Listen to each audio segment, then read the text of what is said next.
Premýšľali ste, prečo sa feministky a dobroserovia chovajú ako utečenci z Ústavu pre mentálne chorých?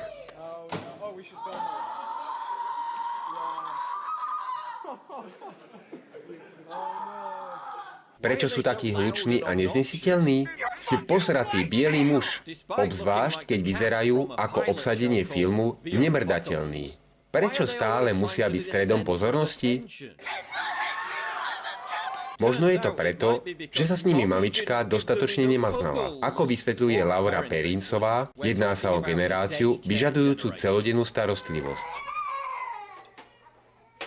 Tieto deti vyrástli v 10 rokoch, keď nás feministky uisťovali, že náhradná starostlivosť je naprosto zdravá. Ukázalo sa, že je to hovadina. Štúdie z roku 2001, uskutočnené Národným inštitútom pre zdravie a vývoj, odhalili spojitosť medzi nedostatočnou materskou starostlivosťou o malé deti a ich agresívnym chovaním. Takže tu máme množstvo neistých, kričiacich detí, ktoré všetky súperia o pozornosť jedného vystresovaného pracovníka v jasličkách. Láska a ochrany od matky pre nich neexistovala. Jediná možnosť, ako byť vypočuté, bolo robiť poriadny rámus.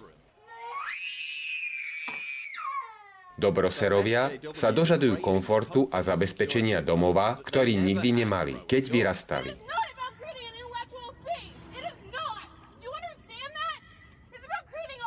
Sú závislí na tom, aby sa s nimi zaobchádzalo ako s výnimočnými bytostiami, pretože mamička im nepreukazovala dostatok lásky. Teraz sú posadnutí vytváraním šialených požiadaviek, aby získali pozornosť, ktorá im v detstve bola odopieraná. Tuto máte, psychologicky povedané, bojovníci za spoločenskú spravodlivosť. Duševne zaostali v štádiu batoľaťa, ktoré má záchvat vždy, keď nie je podľa neho. Nikdy sa nenaučili medziľudskému súžitiu ako normálni ľudia. Sú tak plní spravodlivého rozhorčenia, pretože sa týmto spôsobom mstia svetu za ich emočné, deprimované detstvo. A aj keď sú to uplakané adolescentné miminká, ktoré sa boja hollywoodských kostýmov a názorov iných ľudí, berme to s nadhľadom, buďme súcitní, buďme príjemní, objíme dnes bojovníka za spoločenskú spravodlivosť, vlastne nasrať. Poďme ďalej provokovať tých malých sráčov. Je to zábava.